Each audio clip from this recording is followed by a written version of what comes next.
వేడి వేడి అన్నంలో అలాగ అప్పుడే కుక్ చేసుకున్న గోంగూర చికెన్ వేసుకొని కలుపుకొని తింటే ఉంటుందండి. ఇంకా ఎందుకు లేట్, మీరు కూడా ఒకసారి ట్రై చేసేయండి. నేను ఎలా చేసానో చూసేయండి. స్టవ్ ఆన్ చేసుకొని ప్యాన్ పెట్టుకొని తగినంత ఆయిల్ వేసుకొని చిన్న ముక్కలుగా కట్ చేసుకున్న ఆనియన్స్ పచ్చిమిర్చి వేసి వేగనివ్వండి.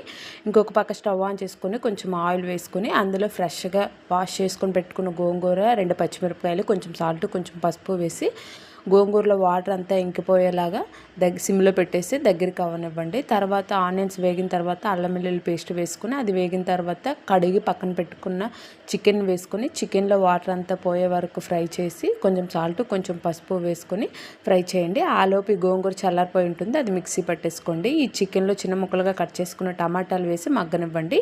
టమాటాలు మగ్గిన తర్వాత మనం మిక్సీ కొట్టి పక్కన పెట్టుకున్న గోంగూర పేస్ట్ అందులో వేసుకొని బాగా గోంగూర అంతా చికెన్కి పట్టేలాగా బాగా కలుపుకొని చికెన్ మసాలా, ధనియాల పౌడర్, గరం మసాలా, కారం వేసుకొని మసాలాలన్నీ చికెన్కి బాగా పట్టేలాగా ఒక 10 మినిట్స్ ఫ్రై చేసి తర్వాత తగినంత వాటర్ వేసుకొని, మీకు కుక్కర్లో అయితే 6 విజిల్స్కి 5 విజిల్స్కి అలా పెట్టుకోండి. లేదంటే వాటర్ వేసి ఒక 15 మినిట్స్ వదిలితే బాయిల్ అయిపోతుంది. లాస్ట్లో కొత్తిమీర వేసుకొని దించేసుకోండి.